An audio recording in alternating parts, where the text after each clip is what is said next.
కలిబ్రహ్మ సంవాదం పద్మకల్పానికి ఆరంభములో నారాయణి నాభి నుండి కమలము ఉద్భవించి అందుండి బ్రహ్మ ఉద్భవించి పద్మాసనములో కూర్చుని సకల చరాచర జగత్తును సృష్టించనారంభించాడు. భూలోకములో మానవులను సృష్టించాడు. వారికి వర్ణాశ్రమ ధర్మాలను ఏర్పరిచి వాటిని అమలు చేయటానికి మునులను సృష్టించాడు. కాలాన్ని యుగాలుగా ఏర్పరిచాడు. కృత, త్రేత, ద్వాపర, కలియుగాలను యుగాధిపతులుగా మనువులను ఏర్పరిచాడు. ధర్మ రక్షణ భారాన్ని మునులకు అప్పగించాడు. మొదటి ముగ్గురు తమ తమ విధి నిర్వహణం కోసం బ్రహ్మాజ్ఞను అనుసరించి బయలుదేరారు. పిశాచ రూపుడు కలహశీలుడు అయిన కలిపురుషుడు మాత్రం దిగంబర రూపములో గంతులు వేస్తూ వెకిలి చేష్టలు చేస్తూ ఒక చేత్తో మర్మంగాన్ని మరొక చేత్తో నాలుకను పట్టుకుని నిలబడ్డాడు. విధాత, సకల పాపాలకు ధర్మాలకు వినాశకుడుగా నన్ను రూపొందించావు. భూలోకములో శత్రువులు నాకు చాలా మంది ఉన్నారు. పుణ్యకార్యాలు ఆచరించే వారంతా శత్రువులే. శివనామం, హరినామం, గంగా స్నానం, దానం, సత్సంగం, పుణ్యక్షేత్ర సందర్శనం ఇవి ఆచరించే వారంతా నాకు శత్రువులే. వీటిని ఆచరించటం నాకు నచ్చటం లేదు. నాకు ఇలాంటి పాప కార్యాలు విధించావేమిటి అంటూ కలిపురుషుడు విలపించాడు. అప్పుడు బ్రహ్మ, నాయనా కలిపురుష, నీ విధులు నీవు నిర్వర్తించు. ఇందులో బాధపడవలసింది ఏమీ లేదు. నువ్వు అనుకుంటున్న నీ శత్రువర్గాన్ని నీవు ఏమీ చెయ్యలేవు. వ్యసనాలకు, అరిషడ్ వర్గాలకు, డాంబికులకు, అసత్య అనాచారాలకు దాసులైన వారే నీ శిష్యులు.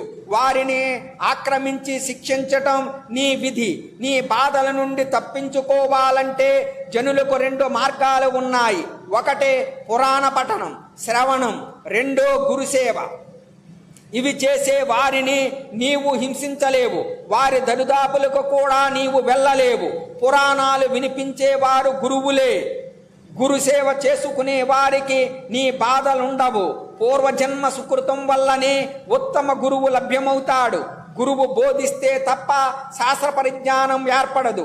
శాస్త్రజ్ఞానం ఉంటే గాని ధర్మాధర్మ వివేకం అబ్బదు. అది అబ్బకపోతే తత్వం తెలియదు. తత్వం తెలియకపోతే ఆత్మజ్ఞానం కలుగదు. ఆత్మజ్ఞానం కలగకపోతే ముక్తి లభించదు. కావున ముక్తి మూలం గురువే. పురాకృత పుణ్యం లేని వారికి గురువు లభించడు. వారంతా నీకు చిక్కుతారు. ఇందులో నువ్వు విచారపడవలసింది ఏమీ లేదు. నీ ధర్మం నీవు ఆచరించు అని బ్రహ్మ కలిపురుషుణ్ణి బుజ్జగించాడు. బ్రహ్మదేవ, గురువు అంత గొప్పవాడా? గురు శబ్దానికి అర్థం ఏమిటి? గురువు అంటే ఎవరు? ఎలాంటి వాడు? గురువు ఎవరికి గురువు? గురుస్వరూపం తెలియపరచి నన్ను కృతార్థుణ్ణి చేయమని కలిపురుషుడు అభ్యర్థించాడు. కలిపురుష, నీ సందేహం తీర్చడం నా ధర్మం. గురు శబ్దములో ఉకారం అచ్చు, అది ద్విరుక్తమయ్యింది. గకార రేపలు 2 హల్లులు. నీటిలో గకారం సర్వసిద్ధిప్రదం, రకారం సర్వ పాపానాశకం, ఓకారం అవ్యక్త అచింత్య విష్ణుతత్వానికి వాచకం. అందుకే 2 హల్లులకు ప్రాణమయ్యింది. అచ్చునే ప్రాణమంటారు. దానివల్లనే హల్లులు ప్రాణులు అవుతున్నాయి.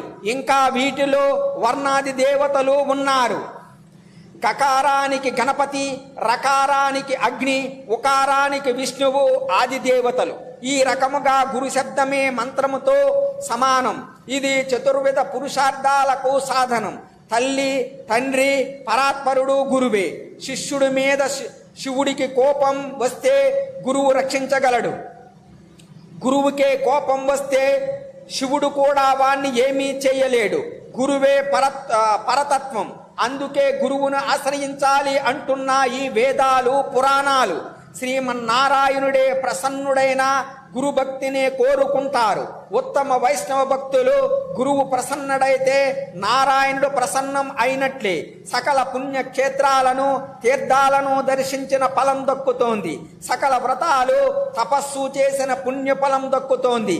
శాస్త్ర పరిజ్ఞానం, ధర్మ వివేకం, భక్తి జ్ఞాన వైరాగ్యాలు, సదాచారం సమస్తము గురుసేవ చేతనే లభిస్తోంది. నాయన కలి ఒక్క మాటలో చెప్పాలంటే గురుమహిమ వర్ణనాతీతం. అంతటా కలి విధాత. ఇక్కడ నాదొక ధర్మ సందేహం ఉన్నది. మానవ మాతృడైన గురువుకు ఇంతటి శక్తి ఎలా వచ్చింది? సకల దేవతా స్వరూపుడంటున్నావు, సర్వజ్ఞుడంటున్నావు, ఇది ఎలా సాధ్యం అయ్యింది అని అడిగాడు. కలి మంచి సందేహం వచ్చింది, చెబుతున్నాను విను. గురువు లేకపోతే ఎవరికైనా శాస్త్ర పరిజ్ఞానం ఉంటుందా? శాస్త్రాలు తెలియకపోతే ధర్మస్వరూపం తెలుస్తుందా? ఇది తెలియనివాడు నీ బారు నుండి తప్పించుకోగలడా? కీలకం అంతా ఇక్కడే ఉంది. గురుమహిమను తెలియజెప్పే పురాణ గాథ ఉంది, చెబుతాను ఆలకించు. నీ సందేహాలు అన్నీ తీరుతాయి అన్నాడు బ్రహ్మ. దీపక వృత్తాంతం. అంగీరసుడు అనే బ్రహ్మ ఋషి ఉండేవాడు. ఆయన గోదావరి తీరములో ప్రశాంత వాతావరణములో ఆశ్రమం నిర్మించుకుని తపస్సు చేసుకునేవాడు. ఆయన ఆశ్రమం ఎప్పుడూ మునులతో శిష్యులతో కలకలలాడుతూ ఉండేది.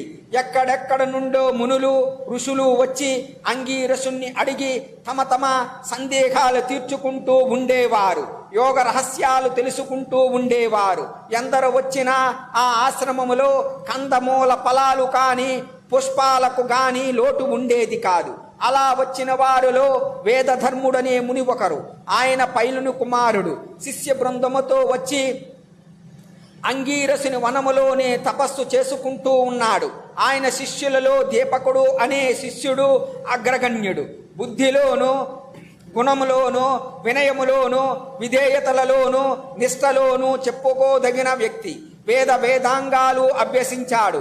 అయినా గృహస్థాశ్రమం స్వీకరించలేదు. బ్రహ్మచారిగానే జీవితాంతం ఉండి గురుసేవ చేస్తూ తరించాలని దృఢంగా నిశ్చయించుకున్నాడు. గురువుగారు సరేనని అంగీకరించాడు. దీపకుడు పరమానందభరితుడై గురుసేవలో కాలం గడుపుతున్నాడు. ఒకరోజు దీపకుడు వేదధర్మునికి సేవ చేస్తూ ఇలా అన్నాడు, గురుదేవా, నాదొక చిన్న సందేహం, అడగమంటే అడుగుతాను అన్నాడు. వేదధర్ముడు అడగమన్నాడు. అప్పుడు దీపకుడు గురుదేవుని పాదాలు నొక్కుతూ గురు శిష్య పదాలకు సమగ్రముగా అర్థం వివరించండి అన్నాడు.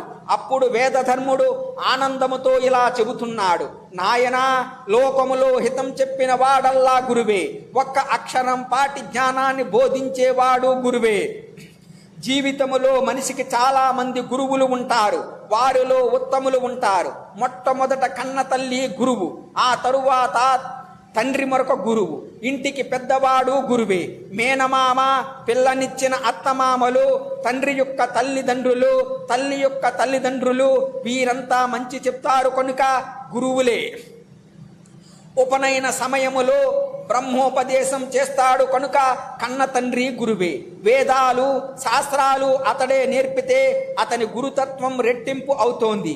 వేరొకరెవరైనా వేదాలు శాస్త్రాలు నేర్పితే అతడు ఉత్తమ గురువు. సంగీతం, శిల్ప, లౌకిక విద్యలు నేర్పిన వారెవరైనా గురువులుగానే పరిగణింపబడతారు. సంసార సాగరాన్ని తరించడానికి, జనన మరణాల చక్రము నుండి బయటపడటానికి ఏకైక మార్గం అయిన బ్రహ్మజ్ఞానాన్ని ఉపదేశించేవాడు పరమ గురువు. అతడే పరతత్వం, అతడే త్రిమూర్తి స్వరూపం, అతడే సకల దేవతా స్వరూపం. మానవ రూపములో ఉన్నాడని అనుమానించవలసిన అవసరం లేదు. బ్రహ్మజ్ఞానముతో నిన్ను బ్రహ్మమును చేసే పరబ్రహ్మమతడే. వీరు కాక రకరకాల దేవతా ఉపాసనలు, మంత్రాలు, వ్రతాలు ఉపదేశించే గురువులు చాలా మంది ఉంటారు. దీక్షలు ఇచ్చే గురువులు ఉంటారు, ఆచార్యులు ఉంటారు. గురు కుదుర్చుకుని శ్రద్ధతో గురుసేవ చెయ్యాలి. ఇహపరాలలో శ్రేయస్సుని కలిగించేవాడు గురువు. సద్గురువును ఆశ్రయిస్తే సమకూడనది అంటూ లేదు. ఈ దేహము ఒక నౌకతో సమానం. సంసార సముద్రములో నౌక పయనిస్తోంది. దీన్ని సరి అయిన దారిలో పెట్టి గట్టుకు చేర్పించేవాడే సద్గురువు. కనుక సద్గురువును ఆశ్రయించడం ప్రథమ కర్తవ్యం. బ్రహ్మజ్ఞానం వాదోపవాదాలతో లభించదు. యోగ సాధన కావాలి, తపోనిష్ట కావాలి, అంతరింద్రియ బహిరింద్రియ నిగ్రహం ఉండాలి. వేదాంగ పరిజ్ఞానం ఉండాలి. వీటి అన్నింటికీ మార్గదర్శకుడు సద్గురువు మాత్రమే. మానవ రూపములో అవతరించిన నారాయణుడు కూడా సద్గురువును ఆశ్రయించాడు. శ్రీరాముడు వశిష్ఠ విశ్వామిత్రులను గురువులుగా సేవించాడు. శ్రీకృష్ణుడు సుధాముడు మొదలగు మిత్రులతో కలిసి సాందీప మహర్షి వద్ద గురుసేవలు చేసి వేద విద్యలు అభ్యసించాడు. గురుకులవాసం చేశాడు. సహోద్యాయులతో కలిసి తాను అడవికి వెళ్ళి గురువుకు కావలసిన సమిధలు పండ్లు మొదలగునవి సేకరించి తెచ్చాడు. ఆ సమయములో కష్టాలు అనుభవించాడు. గురువుల అనుగ్రహాన్ని పొందారు. శ్రీకృష్ణుణ్ణి సద్గురువుగా పరబ్రహ్మముగా గుర్తించిన తరువాత సాధ్యాయులు గురువులు తమ తమ భాగ్యానికి ఆనందించారు. లీలా నాటక సూత్రధారి అని పొగిడారు. గురు శుశ్రూషకు సంతోషించినట్లుగా నేను ఇంకా ఏ ధర్మాచరణకు సంతోషించనని అలనాడు భగవానుడే ప్రకటించాడు. కనుక నాయన దీపక గురుమహిమ వర్ణనాతీతం, గురుప్రసాదం సకలార్థ సాధకం. ఇంకా శిష్యుని గురించి చెబుతాను విను. మంచి మాటలతో గురువు చేత శాసించబడేవాడు శిష్యుడు. భోగమోక్ష విషయముగా మంచి 2 రకాలు. గురువులో లేస మాత్రమైనా ఏమైనా లోపాలు ఉంటే, దోషాలు బలహీనతలు ఉంటే వాటిని 10 మందికి కముకు వేసి ప్రసారము చెయ్యకుండా కప్పి ఉంచేవాడు ఛాత్రుడు. నీడలాగా గురు వెంట ఉండి విద్యనభ్యసిస్తూ సేవిస్తూ జీవించేవాడు అంతేవాసి. ఇలాగ శిష్యులలో భేదాలు ఉన్నాయి. శిష్యునికి ఏది హితమని భావిస్తాడో దాన్నే గురువు బోధిస్తాడు. మారు మాట్లాడకుండా శిష్యుడు శిరసావహించాలి. ఇహలోకములో సుఖాన్ని పరలోకములో ముక్తిని ప్రసాదించేది హితమంటే ఒకప్పుడు గురువు చెప్పింది ఇహలోకములో కష్టం కావచ్చు, అయినా శిష్యుడు కాదు అనకూడదు. వేద శాస్త్ర పురాణాలు ఏది ఎవరికి హితమో నిర్ణయించాయి. ఆ పరిజ్ఞానముతోనే గురువు శాసిస్తాడు. ఆచరణకు అనుగుణం అయిన సాధన సంపత్తిని నేర్పిస్తాడు. నిత్య వస్తు వివేకం కలిగిస్తాడు. భోగాలు క్షణికమని గ్రహించి వైరాగ్యంతో గురుపాదాలను ఆశ్రయించడమే శిష్యుని కర్తవ్యం. తత్వజ్ఞానం ఉపదేశం పొందటానికి అర్హుడు వాడే. అనంతకాలములో తాను గురు పదవిని అధిష్ఠిస్తాడు. ఉత్తమ శిష్యులను రూపొందించి గురు రుణ విముక్తుడవుతాడు. ఇలా గురు శిష్య పరంపర నిరంతరముగా అనంతముగా కొనసాగుతూనే ఉంటుంది అని వేదధర్ముడు ముగించాడు. దీపకుడు సందేహాలు తీర్చుకుని ప్రశాంత చిత్తముతో గురువుకు సాష్టాంగ నమస్కారము చేశాడు. సౌనికాది మునులారా, బ్రహ్మదేవుడు కలికి చెప్పిన గురు శిష్యుల సంభాషణ ఇది. గురు శిష్యుల లక్ష్యాలను గుణగణాలు తెలిసాయి కదా. గురువు అంటే త్రిమూర్తి స్వరూపుడు అని, గురుభక్తి గురుసేవయే భుక్తి ముక్తిదాయకం అని పురాణాలు బోధిస్తున్నాయి. అటువంటి గురు దత్తాత్రేయుడు చరిత్రను వినాలని అనుకోవటం మీ పూర్వపుణ్య విశేషం. చెబుతాను వినండి అని సూత మహర్షి అన్నాడు. అప్పుడు మునులంతా ఇలా అన్నారు: మహర్షి, మీరు గురు శిష్యుల లక్షణాలు అద్భుతంగా చెప్పారు. ధన్యవాదాలు. దత్త చరిత్ర వినాలనే కుతూహలం మమ్మల్ని తొందర పెడుతోంది. కానీ దీపక వేద ధర్ముల సంభాషణ మధ్యలోనే ఆగిపోయింది. దీపకుడు తన దీక్షను నెరవేర్చుకున్నాడా? జీవితాంతం బ్రహ్మచారిగానే ఉండి గురుసేవలో తరించాడా? కష్టాలు ఎదురైనా చివరికి అతనికి దక్కిన గురుఫలం ఎలాంటిది? గురువు ఎలా అనుగ్రహించాడు? ఇవన్నీ మాకున్న సందేహాలు అని అడిగారు. అప్పుడు సూత మహర్షి వారి వంక చిరునవ్వుతో చూస్తూ ఇలా చెప్పాడు: గురు శుశ్రూష తప్ప వేరొక ధ్యాస లేని దీపకుణ్ణి ఒకరోజు వేదధర్ముడు దగ్గరికి పిలిచి, నాయనా, నీ సేవలకు ఆనందముగా ఉంది. నాకున్న శిష్యులందరిలో అగ్రగణ్యుడవు నీవే. నాకొక అవసరం ఉంది, ముందు విను, తరువాత సమాధానము చెబుదువు గాని తొందర లేదు అని. నాయనా దీపక, నేను అనుభవించవలసిన కొన్ని కర్మలు ఇంకా మిగిలిపోయాయి. అవి పూర్వజన్మ సంచితములు. తపస్సులతో కొంతవరకు నశింపజేసుకున్నాను. ఇంకా కొన్ని మిగిలి ఉన్నాయి. అవి తప్పనిసరిగా అనుభవించి నశింపజేసుకోవటమే ఉత్తమ మార్గం. అందుకని కాశీకి వెడదామని అనుకుంటున్నాను. ఆ పుణ్యక్షేత్రములో అయితే మహాపాతకములను కూడా స్వల్ప ప్రాయశ్చిత్తములతో నశింపజేసుకోవచ్చు. పుణ్య ఫలాల మాదిరిగానే పాప ఫలాలు ఎక్కడికి పోవు. కర్త అనుభవించి తీరవలసిందే. దేవతలకైనా ఇది తప్పదు. కనుక నేను ఈ నిర్ణయం తీసుకున్నాను. కాశీలో నేను పాప ఫలాలు అనుభవిస్తున్న వేళ విసుక్కోకుండా కసుక్కోకుండా సేవలు చేసే శిష్యుడు కావాలి. నా మనస్సుకు నీవు కనిపించావు. నేను నిర్ణయిస్తే నీవు కాదనమని తెలుసు. కానీ ఇది 1-2 రోజులు కాదు. దృఢదీక్ష ఉండాలి, అంకిత భావం ఉండాలి, అన్య చింతలు దగ్గరకు రానివ్వని నిగ్రహం ఉండాలి. అదీగాక నీవు ఇప్పుడు గృహస్థాశ్రమానికి యోగ్యమైన వయసులో ఉన్నావు. విద్యలన్నీ పూర్తి చేసుకున్నావు. నీ మనస్సు ఏమంటుందో తొందర లేదు, ఆలోచించుకుని చెప్పు అన్నాడు. అప్పుడు దీపకుడు, గురుదేవా, మీరింతగా చెప్పాలా? నేను మీ సేవకే అంకితమైనాను. మీ సేవలో జీవించడమే నా ధ్యేయం, నా దీక్ష. మనస్సులో కూడా నన్ను శంకించకండి. కాశీలో ఉండి మీ సేవ చేసుకునే భాగ్యం ప్రసాదించండి అన్నాడు. నాయనా దీపక, నువ్వు ఇలా అంటావని నాకు తెలుసు కనుకనే నేను నిన్ను అడిగాను. కానీ కాశీలో పాప ఫలాన్ని అనుసరించి నేను కుష్ఠరోగ పీడితుణ్ణి కాబోతున్నాను. కుంటితనము, గ్రుడ్డితనము ఇవన్నీ వస్తాయి. ఇవన్నీ 21 సంవత్సరముల పాటు అనుభవించవలసినవి. ఇవన్నీ పూర్వజన్మ సంచితాలు.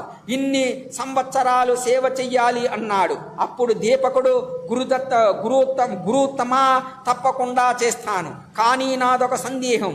ఆ పాపాన్ని మీరే అనుభవించాలా? నాకు సంక్రమింపజేయండి, అది నేను అనుభవిస్తాను. మీరు నిరాటంకంగా తపస్సు చేసుకోవచ్చు అన్నాడు. అప్పుడు వేదధర్ముడు, నాయనా, ఎవరి పాపాలు వారు అనుభవించవలసినదే. పాప ఫలాలు కర్తలకే చెందుతాయి తప్ప శిష్యునికో, పుత్రునికో లేదా ఇంకొకరికో పొలము దామని అనుకుంటే అంటుకోవు. కనుక నా పాప ఫలాలు నేను అనుభవిస్తున్న సమయములో సేవ చేస్తే చాలు. కుష్ఠరోగికి సేవలు చేయటం అంటే అది అనుభవించడం కన్నా కష్టం.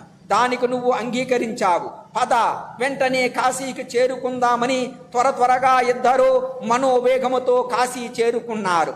గంగానదిలో మణికర్ణికా ఘట్టములో స్నానము చేశారు. టుండి గణపతిని, కాలభైరవుణ్ణి అర్పించారు. అన్నపూర్ణ, విశాలాక్షి, విశ్వేశ్వరులను దర్శించారు. ఉత్తర దిక్కుగా ఒక కంబలాశ్వతురు సన్నిధిలో చిన్న కుటీరం నిర్మించి నివాసం ఏర్పాటు చేసుకున్నారు. ముప్పొద్దుల గంగా స్నానం, విశ్వనాథుని దర్శనం చేసుకున్న తరువాత ఒకరోజు తెల్లవారి లేచేసరికి వేదధర్ముడి శరీరము నిండా పొక్కులు వచ్చాయి. క్షణములో కాళ్ళు చేతులు తిమ్మిరులెక్కాయి. పొక్కులు చితికి చీము నెత్తురు కారసాగాయి. చూస్తూ ఉండగానే శరీరం అంతా పొడులతో నిండిపోయింది. చూపు మందగించింది. కంఠస్వరం మారిపోయింది. వేళ్ళు వంకరలు తిరిగాయి. కుంటితనము, గ్రుడ్డితనము ఒక్కసారిగా వేదధర్ముని ముంచెత్తాయి. క్రమంగా రోగం బాగా ముదిరిపోయింది. నిలకడలేకపోతున్నాడు, కూర్చోలేకపోతున్నాడు, నిలబడలేకపోతున్నాడు, కూర్చోలేకపోతున్నాడు, పడుకోలేకపోతున్నాడు. అసలు కదలలేని స్థితి వచ్చింది. అన్నీ మంచంలోనే భరించలేని దుర్వాసన. దీనికి తోడు కాశీలోని ఏగలన్నీ అతన్ని చుట్టుముట్టాయి. రోగబాధతో వికృతముగా మారిపోయాడు. మెడలు వాల్చి ముఖం ఏటవాలుగా త్రిప్పి కనిపించని కన్నులతో దీపక దీపక అని అరుస్తున్నాడు. దీపకుడు మాత్రం నిమిషం ఏమారకుండా సకల సేవలు చేస్తున్నాడు. పసిబిడ్డను కన్న తల్లిలా చూస్తున్నాడు. ఎంత దుర్గంధం అయినా ముఖం తిప్పుకోకుండా భరిస్తూ గురువుగారు ఉన్న ప్రదేశాన్ని, ఆయన శరీరాన్ని శుభ్రం చేస్తూ ఈగలను తోలుతూ సేవ చేస్తున్నాడు. గురువు గారికి కొద్దిగా కునుకు పట్టిన సమయములో గబగబా 4 గిళ్ళు తిరిగి యాచించి ఆహారం తెస్తున్నాడు. ఆకలి ఎరిగి బతిమాలి తినిపిస్తున్నాడు. కుష్ఠరోగికి కోపం ఎక్కువ అన్నారు. వేదధర్ముడు నిష్కారణముగా దీపకుణ్ణి తిట్టిపోస్తున్నాడు. ఈ పాటి చెయ్యలేని వాడివి ఎందుకొచ్చావని దొప్పిపొడుస్తున్నాడు. ఒక రకముగా కాదు, నానా దుర్భాషలో ఆడుతున్నాడు. మరుక్షణములోనే మళ్ళీ సౌమ్యుడవుతున్నాడు. నాయనా దీపక, తండ్రి దీపక అని బుజ్జగిస్తున్నాడు. నిన్ను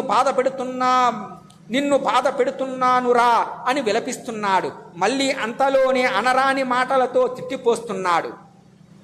దీపకుడు మాత్రం అన్నింటికీ ఓర్చుకుని చెరగని చిరునవ్వుతో నిగ్రహముతో సేవ చేస్తున్నాడు.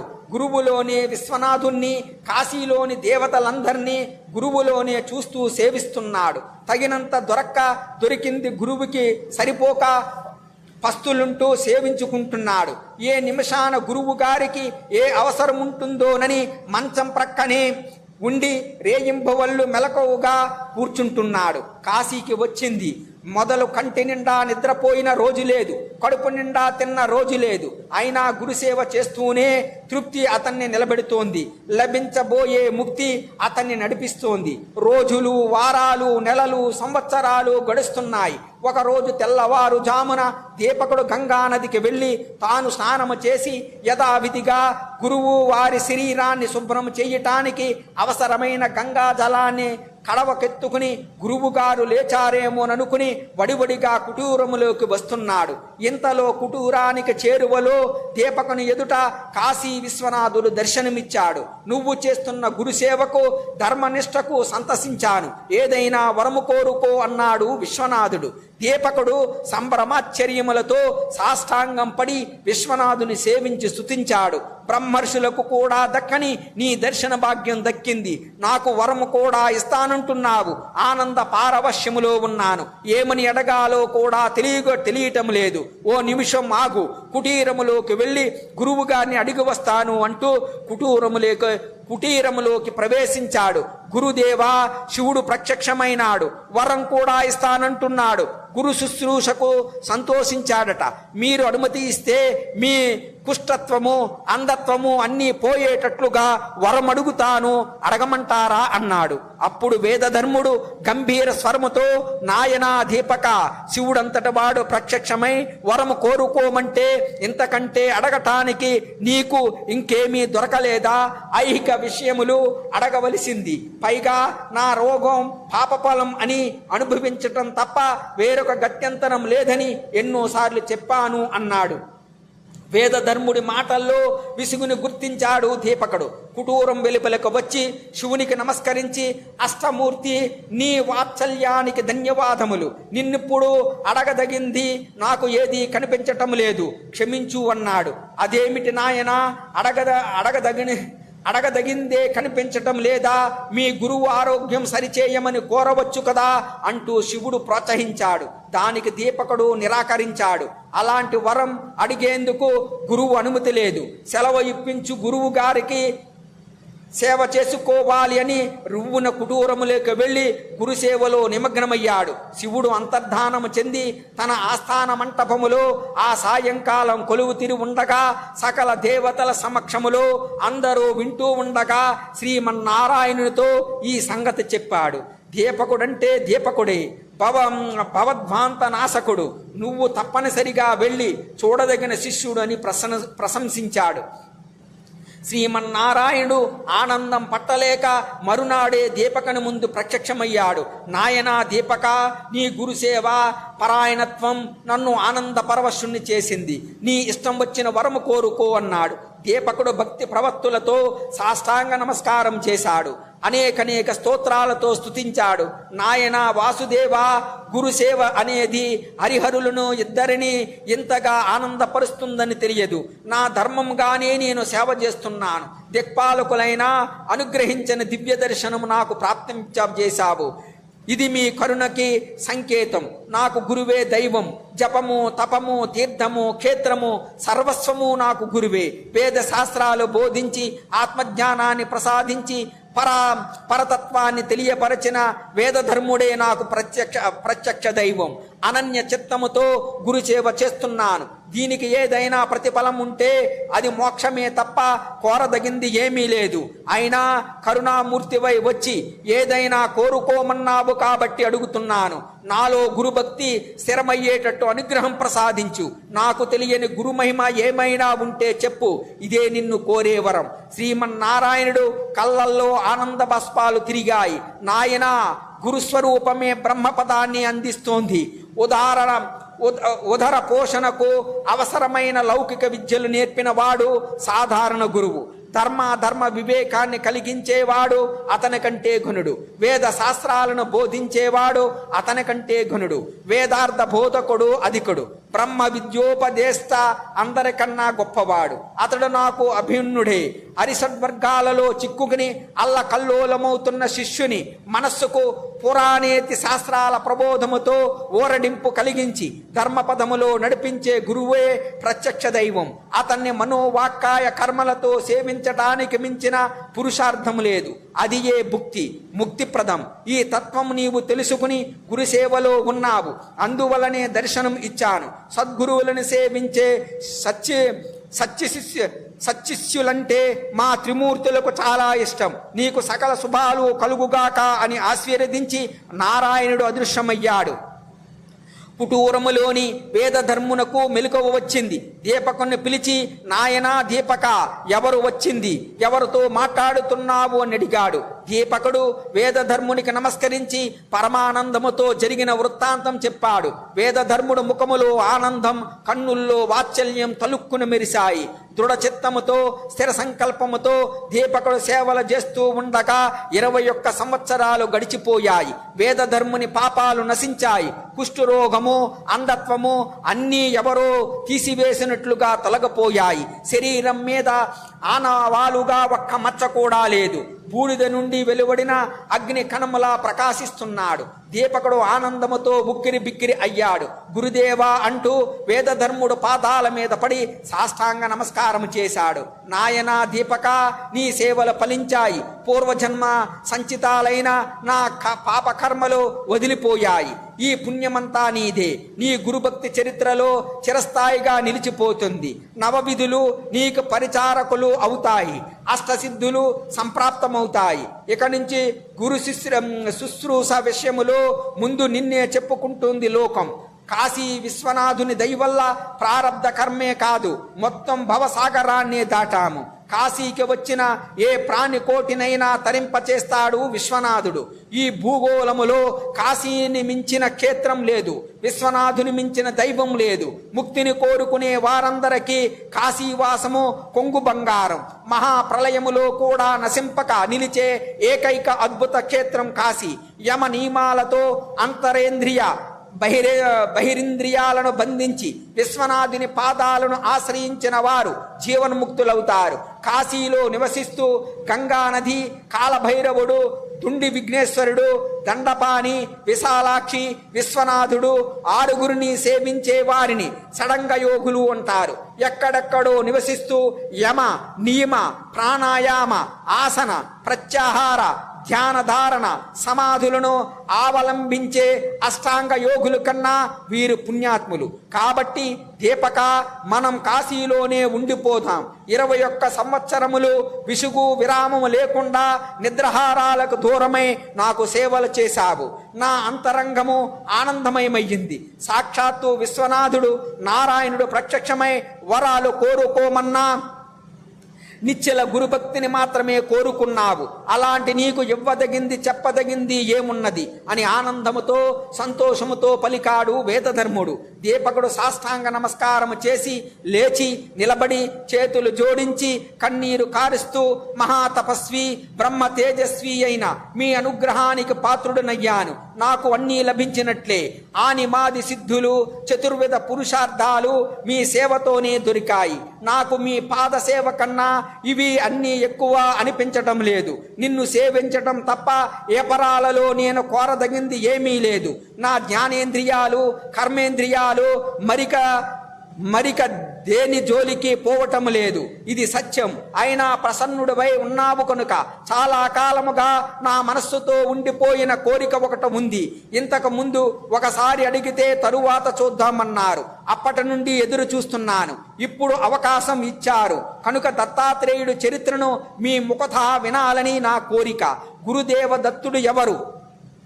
ఎవరి అవతారం, ఆయన రూపం, ఆయన చరిత్ర, ఆయన మహిమ, ఆయన ఉపాసించవలసిన విధానం, ఉపాసించి తరించిన భక్తుల కథలు ఇవన్నీ తెలుసుకోవాలని ఉంది. ఆయన దయలేనిదే యోగ సిద్ధులు కలగవు అంటారు. ఆయన వర్ణాశ్రమ ధర్మాలకి అతీతుడంటారు. అనసూయ, అత్రి మహామునుల బిడ్డాడు అంటారు. త్రిమూర్తి స్వరూపుడంటారు. చిత్ర విచిత్రమునైన లీలలు చేస్తారు అంటారు. జ్ఞానము యొక్క పరిపూర్ణ రూపమే ఆయనంటారు. దయచేసి వీటిని వివరముగా తెలియచెప్తే అదే వరముగా ఆనందిస్తాను అన్నాడు దీపకుడు. కలిబ్రహ్మ సంవాదం. పద్మకల్పానికి ఆరంభములో నారాయణి నాభి నుండి కమలము ఉద్భవించి అందుండి బ్రహ్మ ఉద్భవించి పద్మాసనములో కూర్చుని సకల చరాచర జగత్తును సృష్టించనారంభించాడు. భూలోకములో మానవులను సృష్టించాడు. వారికి వర్ణాశ్రమ ధర్మాలను ఏర్పరిచి వాటిని అమలు చేయటానికి మునులను సృష్టించాడు. కాలాన్ని యుగాలుగా ఏర్పరిచాడు. కృత, త్రేత, ద్వాపర, కలియుగాలను యుగాధిపతులుగా మనువులను ఏర్పరిచాడు. ధర్మ రక్షణ భార. కలిబ్రహ్మ సంవాదం. పద్మకల్పానికి ఆరంభములో నారాయణి నాభి నుండి కమలము ఉద్భవించి అందుండి బ్రహ్మ ఉద్భవించి పద్మాసనములో కూర్చుని సకల చరాచర జగత్తు